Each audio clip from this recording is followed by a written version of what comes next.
Menurut saya, golf itu masih menjadi salah satu olahraga yang fenomenal. Kenapa? Karena golf itu memiliki banyak sekali pelajaran hidup di dalamnya yang diajarkan, seperti aspek-aspek ekonomi dan sosial. Dan hal itu tentu akan membantu kita untuk mencapai kebahagiaan atau menjadi pribadi yang lebih baik. Oke, golf itu selalu dikatakan sebagai olahraga yang cukup mahal, tidak murah, karena digandrungi oleh orang-orang dengan kondisi ekonomi menengah ke atas. Kenapa demikian?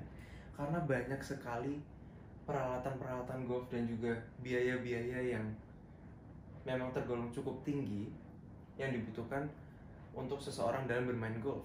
Contohnya ada biaya untuk satu set stick golf, kemudian ada juga biaya lapangan yang tidak murah juga, sehingga tentu saja untuk itu kita membutuhkan yang namanya financial atau uang. Yang menjadi perhatian adalah manajemen kita terhadap uang itu harus baik, yang tentu saja akan membuat kita menjadi lebih terkontrol, lebih terkendali, dan untuk menghindari yang namanya kemiskinan atau ekonomi yang menurun. Itulah kenapa kita harus bisa mengendalikan diri sebaik mungkin untuk menjaga dan juga mempertambah kekayaan kita. Nah, lalu apa hubungannya golf dengan kekayaan dan juga apa korelasinya terhadap kenapa golf bisa menjadi kaya? Kenapa golf bisa membantu kita menjadi kaya? Kali ini akan kita bahas di From Tea to Savings, How Golf Guides You to the Path of Wealth. Nama saya Farel Hernando Widyadana. Teman-teman dan kerabat saya memanggil saya Fai. Dan di sini saya akan berbicara, mengajak diskusi Anda mengenai bagaimana golf itu bisa membuat kita kaya. Sebelum kita membahas kekayaan, saya ingin membahas mengenai pengendalian diri terlebih dahulu. Kenapa terdapat pengendalian diri di dalam golf? Jadi golf secara umum, definisi umum adalah memukul bola menggunakan stick golf, kemudian mengarahkannya ke tujuannya. Namun menurut saya itu masih kurang tepat dan kurang lengkap. Terdapat beberapa poin penting yang saya jadikan sebagai acuan untuk mempelajari aspek kehidupan supaya saya bisa menjadi orang yang lebih baik, dan tentunya Anda juga bisa.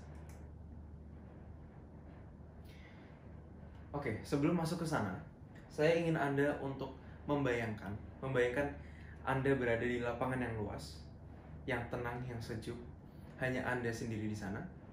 Kemudian saya suruh untuk memukul bola menggunakan stick golf ke tujuan Anda, dan saya hanya memberikan satu kali kesempatan untuk membuat pukulan yang sangat sempurna tanpa didasari oleh pengendalian diri. Tentu saja hal itu tidak akan terjadi. Oke, seperti yang saya katakan tadi, terdapat 3 poin penting dalam golf yang mengajari saya tentang banyak hal. Terdapat fokus, passion, dan juga self-control. Yang pertama itu ada fokus. Kita akan masuk ke fokus terlebih dahulu. Jadi kenapa fokus? Let's talk about fokus. Fokus itu sangat penting di dalam golf. Kenapa? Saya akan memberikan pertanyaan kepada Anda. Apakah fokus atau apakah tujuan atau apa tujuan kita dalam memukul bola?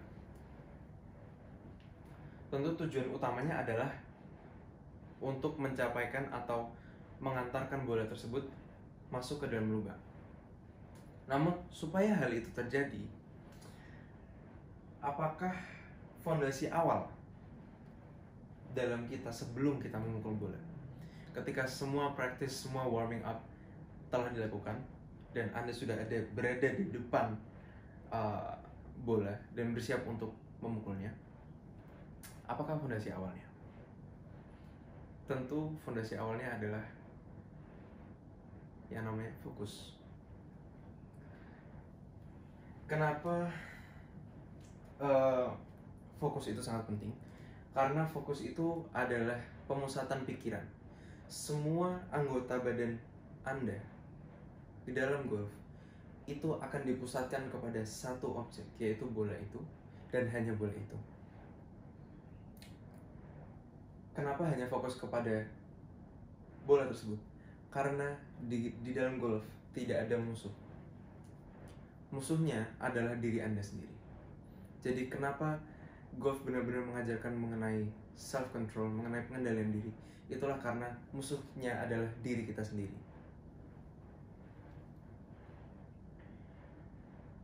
Jadi dalam fokus untuk memukulnya terdapat mindset yang harus kita tanamkan, yaitu pukulannya harus sebaik mungkin, bukan sejauh mungkin. Kalau memiliki pemikiran sejauh mungkin, maka tentu saja yang bergerak adalah keseluruhan badan dan juga menghilangkan fokus tersebut. Sehingga jika pemikirannya adalah memukul sejauh mungkin, saya bisa jamin bahwa pukulan tersebut tidak akan sesuai dengan ekspektasinya. Oke, selanjutnya saya akan membahas lagi. Saya akan bercerita sedikit. Beliau adalah eyang saya.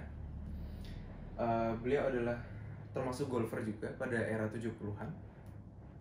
Dan beliau itu adalah orang yang sangat-sangat bijak, yang sangat memberikan saya banyak sekali cerita hidup yang sangat berguna di masa yang akan datang.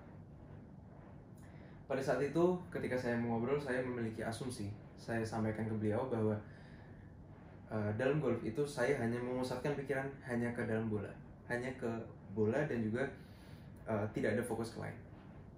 Kemudian pendapat saya dipatahkan oleh beliau dan beliau berkata bahwa main golf itu bukan memukul bola golf, tapi mengayunkan stick dan swing yang benar. Buktikan. Beliau meminta saya untuk membuktikan bahwa stance dalam posisi yang benar, bola dan arah sudah benar, dan saat take away dan down swing, mata tertutup. Kalau swingnya benar, maka bolanya akan terpukul dan jaraknya yang dicapai akan sesuai dengan rencana. Sederhana bukan? Memang setelah itu saya coba. Kemudian ketika saya menutup mata dan saya memukulnya, ternyata bolanya kemana-mana. Jadi tidak sesuai dengan yang biasanya saya lakukan dengan mata terbuka, sehingga fokus itu sangat-sangat penting. Kemudian yang selanjutnya adalah patience. Jadi kesabaran.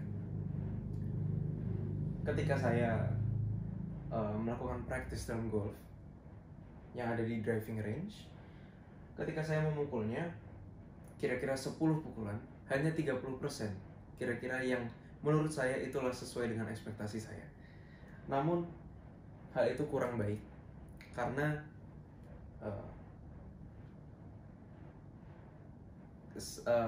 seketika saya kadang malas dengan golf karena pukulan saya tidak sesuai dengan ekspektasi. Tapi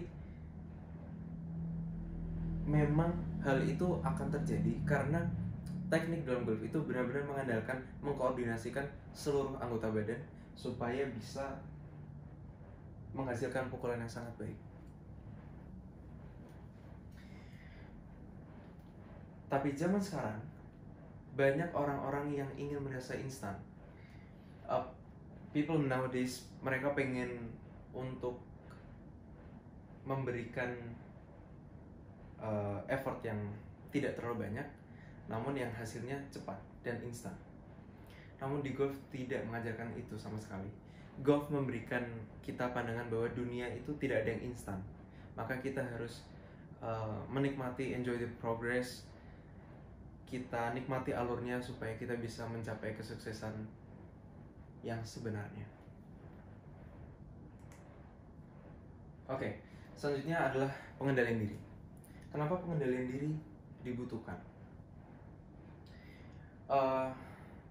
Bagi teman-teman yang belum tahu, Tiger Woods adalah salah satu pemain golf profesional dari Amerika yang sangat-sangat hebat, sangat-sangat pintar. Beliau ini memenangkan banyak sekali turnamen dan juga memiliki banyak sekali gelar dalam golf.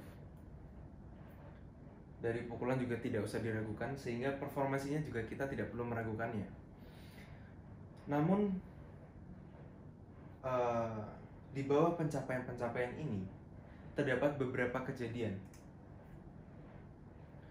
Jadi banyak sekali kejadian-kejadian ketika Tiger Woods ini memiliki pukulan yang kurang baik, sehingga akan mempersulit untuk pukulan selanjutnya, dan itu membuatnya kecewa, sehingga di lapangan dia merasa kecewa, emosi, dan juga frustasi akibat pukulannya. Nah, hal ini menjadikan kurang baik karena dalam dunia nyata pun pengendalian diri ini sangat-sangat dibutuhkan. Karena banyak sekali orang yang kadang di zaman sekarang emosinya tidak terkontrol, bahkan banyak yang sampai-sampai melakukan adegan-adegan yang tidak sesuai. Nah, untuk menghindari itu, itulah pentingnya mengapa kita membutuhkan pengendalian diri. Karena untuk mengantisipasi kejadian-kejadian tersebut. Selanjutnya saya sempat membaca buku dari Morgan Housel yang berjudul The Psychology of Money, dan di dalamnya terdapat kutipan, mengelola uang dengan baik tidak ada hubungannya dengan kecerdasan Anda dan lebih banyak berhubungan dengan perilaku Anda. Dan perilaku sukar diajarkan bahkan kepada orang-orang yang sangat cerdas. Hal ini membuktikan bahwa sebenarnya kekayaan yang sebenarnya itu tidak berasal dari material, tapi berdasarkan mindset atau kepribadian. Sehingga kepribadian tersebut haruslah kita kelola sebaik mungkin supaya kita bisa menjadi kaya dan kita siap untuk menjadi kaya. Selanjutnya, balik lagi kita membicarakan masalah mindset. Majalah Forbes memberikan kesempatan bagi orang-orang atau investor yang membuat keputusan biasa-biasa saja tapi memiliki keuntungan yang cukup tinggi. Kenapa demikian? Kenapa tidak Forbes memilih orang dengan pencapaiannya atas keputusan yang sangat tinggi atau bahkan sangat buruk? Kenapa tidak dimasukin ke sini? Karena terdapat faktor keberuntungan di dalam dunia ini. Faktor keberuntungan yang dimaksud adalah ketika seseorang beruntung, itu tidak sama sekali tidak direncanakan.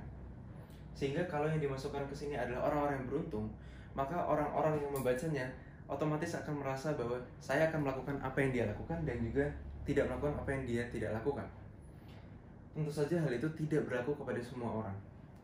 Sehingga akan muncul pertanyaan, apa yang ampuh dan tidak dalam keuangan, kemudian strategi investasi apa yang ampuh, kemudian strategi bisnis apa yang cuan, dan juga bagaimana cara menjadi kaya.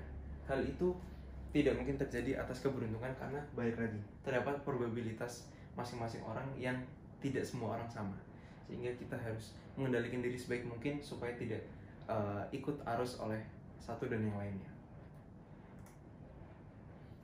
Sekian dari saya, kurang lebihnya mohon maaf. Semoga ilmu ini bisa bermanfaat bagi kita semua, dan juga saya sangat membuka bagi kritik dan saran. Sekian dari saya, terima kasih.